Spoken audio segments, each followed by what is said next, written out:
Écoutez-moi, les personnes les plus riches du monde ne travaillent pas pour leur argent car elles ont découvert une faille dans le système qui leur permet d'imprimer de l'argent à la demande. Aujourd'hui, je vais vous montrer comment vous pouvez reproduire exactement les étapes des personnes les plus riches et faire en sorte que l'argent travaille pour vous. Comment? En apprenant à investir votre argent correctement. Et écoutez bien, je ne parle pas de trading d'options douteux ou de crypto-monnaies douteuses. Je vais vous apprendre comment commencer à investir en tant que débutant complet et comment investir correctement en fonction de la somme d'argent que vous avez actuellement. Et laissez-moi vous dire tout de suite, si vous avez moins de 1000 $, vous ne devriez pas investir de la manière que tout le monde vous dit de le faire. Cela signifie pas d'actions, pas de parts, pas de crypto, rien de tout ça. Vous devez faire quelque chose de complètement différent qui multipliera votre argent par 100 au fil du temps, et nous allons aborder cela dans un instant. Mais d'abord, qu'est-ce que l'investissement? Je veux dire, pensez Y de cette manière, dans sa forme la plus simple, investir revient simplement à laisser votre argent travailler pour vous et à vous rapporter plus d'argent. C'est payer 10 $ pour quelque chose aujourd'hui parce que vous avez de bonnes raisons de croire que vous pourrez le revendre pour 20 $ plus tard. Aujourd'hui, nous allons couvrir les 5 étapes de votre parcours d'investissement et exactement ce qu'il faut faire à chaque étape pour maximiser votre retour sur investissement. Car quel que soit votre niveau de revenu ou le montant d'argent que vous avez, tout le monde devrait investir. Mais tout le monde ne devrait pas investir dans les mêmes choses ou classes d'actifs. Alors, quelles sont les 5 étapes de l'investissement?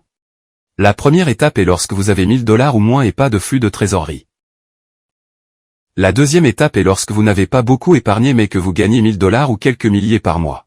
La troisième étape est lorsque vous avez 10 000 $ ou vous gagnez 4 à 5 000 $ par mois. La quatrième étape, et c'est là que les choses deviennent vraiment intéressantes car vous pouvez vraiment laisser votre argent travailler pour vous, et lorsque vous avez soit un emploi bien rémunéré soit une entreprise qui vous rapporte 5 chiffres par mois et que ce revenu est récurrent. Le revenu vous permet de prendre des risques plus importants et c'est à ce moment-là que vous pouvez vraiment commencer à faire croître votre valeur nette. Maintenant, l'étape 5 ne sera pertinente que pour une petite fraction d'entre vous, mais si vous intégrez et appliquez tout ce qui a été dit dans les étapes 1 à 4, il n'y a aucune raison pour laquelle vous ne pourriez pas y arriver. Maintenant, l'étape 5 est celle où nous allons discuter de la manière de protéger votre richesse une fois que vous l'avez acquise. Et l'étape 5 est la façon dont les personnes les plus riches et les plus fortunées du monde parviennent à imprimer leur argent à la demande. Cependant, gardez à l'esprit que ceci n'est pas un conseil financier, ce ne sont que mes opinions personnelles et mon cadre personnel d'investissement.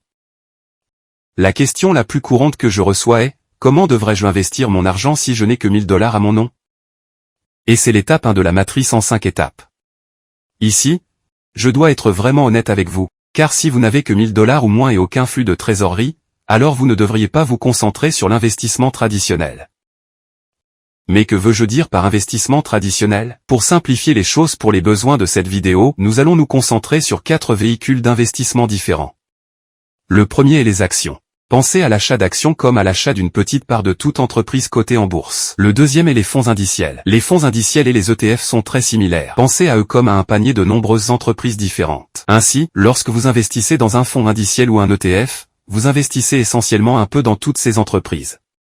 Par exemple, lorsque vous achetez SPY, l'un des ETF les plus courants aux États-Unis, vous achetez essentiellement un peu des 500 plus grandes entreprises des États-Unis, connues sous le nom de S&P 500.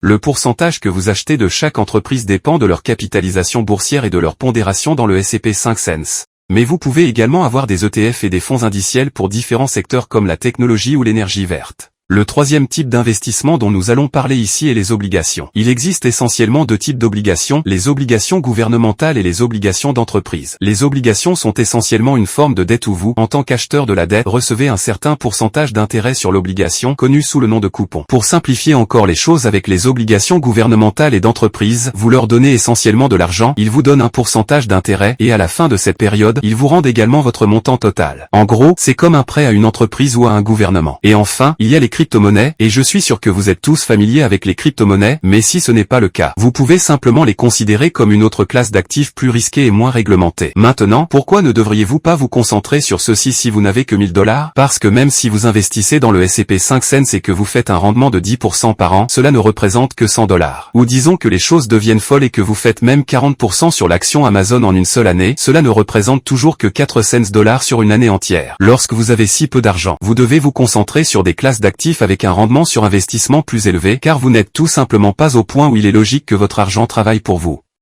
Alors vous pourriez vous demander, sur quoi devriez-vous vous concentrer si vous n'avez que 1000 $? Et il s'agit d'actifs à haut rendement que vous pouvez contrôler. Et cela ne signifie pas tout investir dans les crypto-monnaies en espérant multiplier votre argent par 2 ou par 20, pas du tout. Vous devez simplement accepter qu'avec 1000 $, vous ne deviendrez pas millionnaire grâce à vos investissements, ou même 50 000 $, cela ne se produira tout simplement pas. Oui, il y a des gens qui le mettent dans une crypto-monnaie bidon et ils ont de la chance, mais pour chacun d'entre eux, il y a 10 000 ou 100 000 personnes qui ont perdu leur argent à ce stade. Aller dans un magasin de coin et acheter simplement un billet de loterie, c'est la même chose. Au lieu de cela, vous devez investir dans des choses que vous pouvez contrôler, et il n'y a qu'une seule chose que vous pouvez contrôler, c'est votre ensemble de compétences. C'est pourquoi j'ai créé Digital Launchpad, car pour seulement 37 $ par mois, vous pouvez apprendre les principaux modèles économiques du monde entier, enseignés par les principaux experts. Développer votre ensemble de compétences est la chose la plus importante que vous puissiez faire dans cette fourchette de moins de 1000 $, car le retour sur investissement de ces compétences est exponentiel. Donc, à 37 $ par mois, il n'y a pratiquement aucun risque pour vous du tout, avec un potentiel de gain infini, car avec les compétences que nous vous enseignons, vous pouvez multiplier votre investissement. Maintenant, écoutez, même si vous ne rejoignez pas Digital Launchpad, car franchement c'est 37 $, c'est le même prix que vous dépensez quand vous allez au cinéma et que vous commandez votre popcorn et tous ces snacks sucrés et tout ça. Alors écoutez, je ne deviens pas vraiment riche avec ça. C'est juste ma façon de redonner et de réunir les personnes les plus intelligentes du monde sur une seule plateforme pour vous permettre de faire vos premiers pas et de le faire le plus rapidement possible. Mais si cela ne vous intéresse pas, le point est de dépenser ces premiers 1000 $, d'acheter une caméra, de dépenser 600 $ et d'apprendre à créer du contenu, ou dépenser 1000 $ et apprendre à coder lors d'un atelier de codage. Écoutez, peu importe ce que c'est. Le point est de faire quelque chose qui vous permette de contrôler le retour sur investissement, car c'est ce qui vous fera passer à l'étape 2 de l'investissement, et une fois que vous y êtes, vous avez un peu plus de marge de manœuvre pour jouer. Maintenant, l'étape 2 est pour ceux qui ont des économies et gagnent quelques milliers par mois, et tant que vous avez un revenu que vous pouvez mettre de côté pour investir, alors vous êtes à l'étape 2, et peu importe si vous vivez chez vos parents et pouvez investir tous vos gains ou si vous ne pouvez investir que 100 $ par mois. Cela n'a pas d'importance ici. À l'étape 2, nous ne cherchons pas à devenir riches rapidement. La principale chose ici est de développer ces habitudes qui poseront les fondations de votre situation financière, et sur un horizon temporel suffisamment long, je vous garantis que vous deviendrez millionnaire. Comment? Grâce à la puissance de l'intérêt composé. Écoutez, c'est fou, l'investissement à long terme permet pratiquement à n'importe qui de devenir millionnaire. Et d'ailleurs, je parle de devenir millionnaire en 30 ou 40 ans. Je ne veux pas que cela prenne autant de temps pour vous. Je veux que vous le fassiez en 10 ans, en 5 ans, en 3 ans, voire en 1 an. Mais le point, c'est que même si vous le faites en 1 an mais que vous ne développez pas ces bonnes habitudes, vous allez tout perdre. Alors, vous devez penser à long terme, vous devez planifier à long terme, vous devez commencer à agir comme si vous construisiez une richesse à long terme dès aujourd'hui, et ensuite essayer de devenir riche plus rapidement, essayer de gagner plus d'argent dans votre entreprise, dans votre carrière, pour le mettre dans vos investissements et construire votre richesse à long terme. Donc, pratiquement tout le monde peut investir et s'ils le font suffisamment longtemps, ils deviendront millionnaires. Je tiens à vous le préciser clairement. Mais bien sûr, avant de commencer à investir, vous devez vraiment vous poser 3 questions. La première et la plus importante question que tout le monde devrait se poser avant d'investir est: est-ce que j'ai un fonds d'urgence de 3 à 6 mois pour couvrir mes besoins? Si la réponse est non, concentrez-vous d'abord sur la constitution de ce fonds. Vous devez revenir à l'étape 1 et augmenter vos revenus. Ensuite, vous devez décider où se situe votre tolérance au risque. Vous ne devriez jamais investir plus que ce que vous pouvez vous permettre de perdre, et cela signifie que vous devez être honnête avec vous-même. Vous devez calculer vos dépenses, déterminer combien d'argent vous pouvez mettre de côté et perdre sans vous mettre dans une situation difficile. Enfin, vous devez fixer vos objectifs et vos attentes, et c'est la partie la plus importante. Comprenez que l'objectif n'est pas de transformer 1000 $ en 10 000 en 1 an, ni de trader jusqu'à 1 million de dollars. Si c'est votre objectif, vous allez perdre tout votre argent, car les marchés ne fonctionnent tout simplement pas de cette manière. Si vous pensez que vous pouvez battre et surpasser les plus grands fonds spéculatifs du monde et transformer 1000 $ en 1 million, alors tant mieux pour vous, mais je suppose que cette vidéo n'est pas pour vous. L'objectif devrait être de construire de bonnes habitudes, de créer vos bases financières et de gagner de l'argent lentement mais sûrement au fil du temps. Comme je l'ai dit, votre horizon temporel doit être long. Donc, en ce qui concerne l'investissement, il est très important de ne investir que l'argent dont vous n'aurez pas besoin, et quand je dis pas besoin, je veux dire pas du tout. Pas l'argent que vous allez dépenser pour des vacances l'été prochain ou quoi que ce soit d'autre. Une fois que vous avez investi l'argent, faites comme s'il était parti, et avec le temps, vous commencerez à ressentir la puissance de l'intérêt composé. Alors, que faut-il vraiment investir? Crypto? Obligations? Actions? Non, à l'étape 2, vous n'avez pas besoin de vous soucier de tout cela. Au lieu de cela, nous allons garder les choses douloureusement simples. À l'étape 2, vous n'avez pas besoin de vous soucier de choisir les meilleures actions. En fait, vous n'allez même pas investir dans des actions individuelles du tout. Vous voyez, une seule entreprise peut facilement chuter de plusieurs pourcents, et à l'étape 2, vous n'êtes pas en mesure de prendre le moindre niveau de risque. Comme vous n'avez pas beaucoup d'argent qui rentre, vous voulez être aussi prudent et sûr que possible. Donc, au lieu d'investir dans des actions individuelles comme Amazon ou Apple, vous allez investir dans le S&P 500, les 500 plus grandes entreprises aux États-Unis. Et si vous êtes au Royaume-Uni, vous pouvez investir dans l'équivalent britannique, appelé le FTSE 100. Mais vous ne le ferez pas juste une fois, vous le ferez chaque semaine ou chaque mois, peu importe ce qui se passe.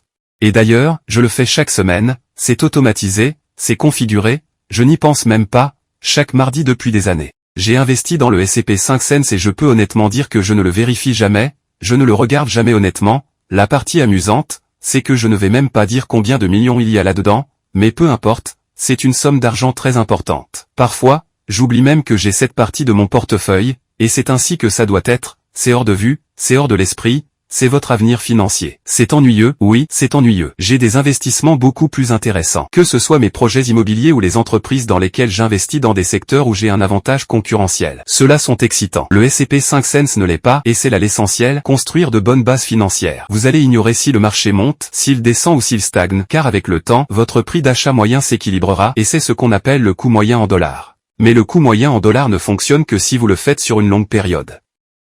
Maintenant, ceci est la version débutant simple. Une fois que vous êtes plus avancé, comme moi par exemple, je déteste acheter lorsque les marchés sont en hausse, ça m'agace. Je le fais, c'est automatisé, mais mon banquier sait que nous avons une somme d'argent substantielle à part qui génère des intérêts, et c'est une partie de l'argent sur laquelle nous investissons davantage lorsque les marchés baissent de certains pourcentages, espérons-le, sur des jours rouges, des semaines rouges, des mois rouges. Donc, je vous donne les informations pour débutants, et aussi à quoi vous pourriez ressembler en devenant plus intermédiaire voire avancé dans vos investissements. Alors pourquoi n'investissons-nous que dans le S&P 500? Parce que historiquement, le S&P a rapporté un peu plus de 10% et presque aucun fonds spéculatif dans le monde ne peut soutenir un tel rendement sur une période prolongée. Si vous continuez simplement à acheter de manière cohérente, cela signifie que vous serez probablement en mesure de traverser n'importe quelle tempête. Donc, même si le marché s'effondre pendant quelques années, cela ne devrait pas vous préoccuper en raison de votre horizon temporel. Tout ce que vous avez à faire, c'est continuer à acheter et laisser l'intérêt composé prendre le relais. Maintenant, écoutez, bien sûr, les performances passées ne garantissent pas les performances futures, mais elles vous donnent une assez bonne base sur laquelle vous appuyer. Et croyez-moi, vous êtes bien mieux loti en achetant le S&P à l'étape 2 que n'importe quelle action individuelle, car à l'étape 2, vous n'avez tout simplement pas l'expérience ou les connaissances pour commencer à choisir les entreprises individuelles dans lesquelles investir. Alors oubliez ça complètement. Au lieu de cela, concentrez-vous sur l'incroyable intérêt composé, car ne vous y trompez pas. Vous pouvez quand même gagner beaucoup d'argent même en investissant seulement quelques centaines de dollars par mois, tant que vous le faites de manière cohérente. Par exemple,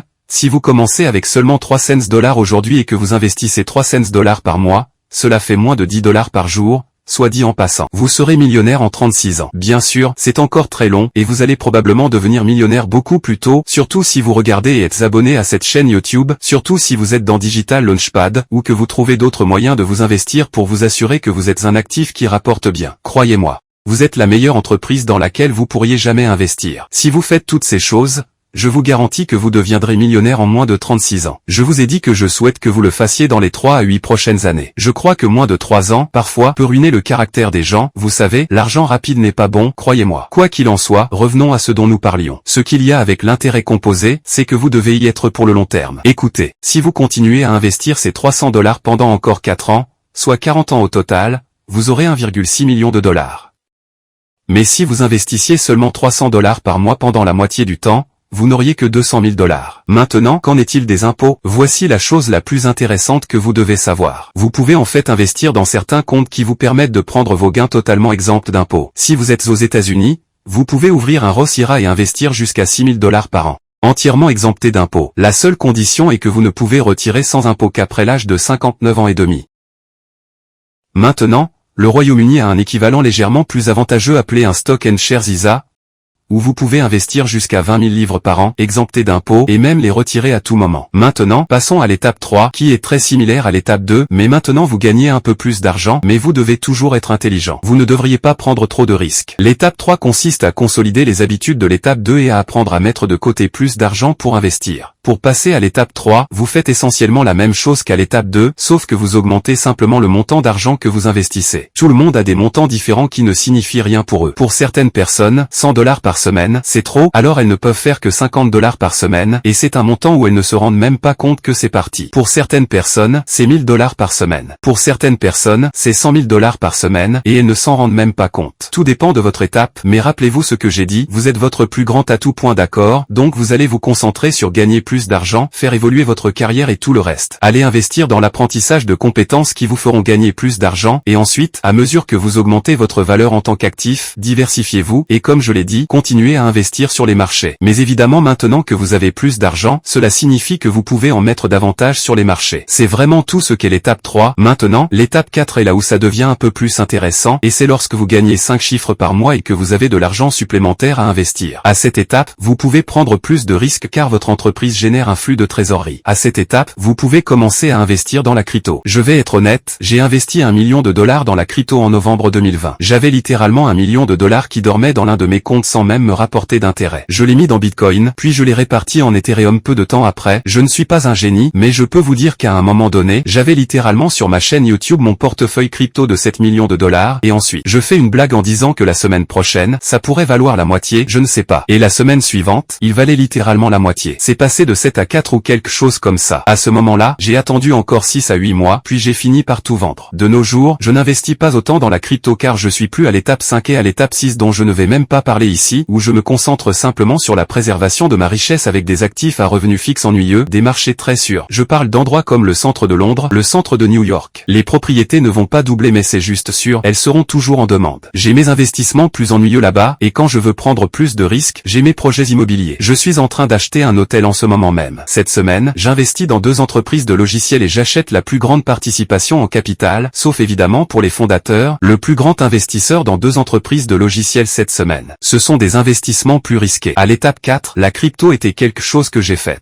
De nos jours, je ne suis pas aussi impliqué, mais si vous le souhaitez à l'étape 4, vous pouvez commencer à le faire. C'est quelque chose que je n'ai jamais fait personnellement, mais j'ai beaucoup d'amis pour qui ça a marché. Vous savez, ils ont le temps de s'asseoir et d'étudier les entreprises et de décider lesquelles sont bonnes et lesquelles ne le sont pas. Je possède de nombreuses entreprises, je n'ai pas le temps de regarder les états financiers et les rapports parce que je préférerais de loin le faire pour mes propres entreprises. Mais comme je l'ai dit à l'étape 4, vous pouvez commencer à le faire sérieusement. Mais si vous allez choisir vos actions individuelles, vous devez faire vos recherches fondamentales sur les entreprises, vous devez regarder leur bilan et leur compte de résultats. Maintenant, vous allez continuer à faire tout ce que vous avez fait dans les étapes précédentes, mais vous pouvez également expérimenter avec la crypto et d'autres classes d'actifs plus volatiles. Les personnes les plus riches de la planète ne gagnent pas leur argent avec leur salaire, elles l'obtiennent en actions. Si vous regardez Sundar qui dirige Alphabet, son salaire est de 2 millions de dollars par an, mais sa rémunération totale est de 226 millions de dollars. Ou le copatron de Netflix, Reed Hastings, il a un livre très intéressant, il a un salaire de 650 000 dollars, mais sa rémunération totale était de 40 millions de dollars. La raison pour laquelle j'ai dit cela, c'est juste qu'il y a des niveaux dans le jeu et comprenez que l'équité dans les entreprises et la propriété dans les entreprises, même si c'est une petite quantité, peuvent signifier beaucoup plus tard. Maintenant, l'étape 5, comme je l'ai dit, il y a en fait une étape 6. Mais je ne vais pas en parler ici. L'étape 5 concerne la gestion des risques, et c'est une fois que vous avez fait vos millions ici que vous commencez à diversifier votre portefeuille au-delà des actions et des parts et vous pouvez regarder vers l'immobilier et les obligations. Un peu comme je l'ai déjà mentionné à l'étape 4, à l'étape 5, vous pouvez commencer à acheter quelques propriétés, vous pouvez commencer à acheter quelques actifs, comme des hôtels. Mais je dirais que c'est plus une sorte d'étape 6 où vous avez vraiment de l'argent pour vous amuser. Mais je vais vous dire une chose intéressante, même les obligations, je n'avais aucun intérêt, je n'ai même pas regardé les obligations avant d'avoir au moins un portefeuille d'investissement à 8 chiffres et même à ce moment-là, il s'est écoulé encore quelques années avant que j'investisse dans des obligations. C'était seulement une fois que les obligations rapportaient 5, 6, parfois même 6,5% en fonction de leur notation. Mais je peux vous dire qu'en octobre, novembre 2023, j'ai acheté une quantité folle d'obligations et si vous aviez dit à la version de moi qui était à l'étape 4 d'investissement oh, vous allez investir dans des obligations, mon opinion a toujours été comme oh, pourquoi ferais-je ça? Et c'est parce qu'à l'étape 5, c'est en grande partie la gestion des risques, en veillant à ce que vous ayez certains paris risqués, mais aussi certains paris défensifs et pour moi, les obligations sont toujours un pari défensif. Mesdames et messieurs, je vous ai donné quelques concepts de débutants et j'ai même partagé un peu de mon expérience personnelle un peu plus loin dans la ligne pour que vous puissiez voir où ce voyage pourrait vous mener et où vous pourriez vous retrouver en tant qu'investisseur. Mais tout cela pour dire que quelle que soit l'étape où vous vous trouvez, l'investissement devrait toujours être votre chose en parallèle, même à ce stade de la vie où je gagne des millions par an rien que pour mes investissements, cela ne sera jamais aussi prioritaire que mes entreprises, que mes sociétés et cela ne sera jamais aussi important que d'investir en moi. moi-même, car je sais que je suis mon actif numéro 1. Tout le reste peut être enlevé, mais vous en tant que personne, c'est le plus grand actif que vous avez. Alors, sur cette note, j'espère que vous avez apprécié et comme toujours, je vais regarder de loin et je vais vous soutenir.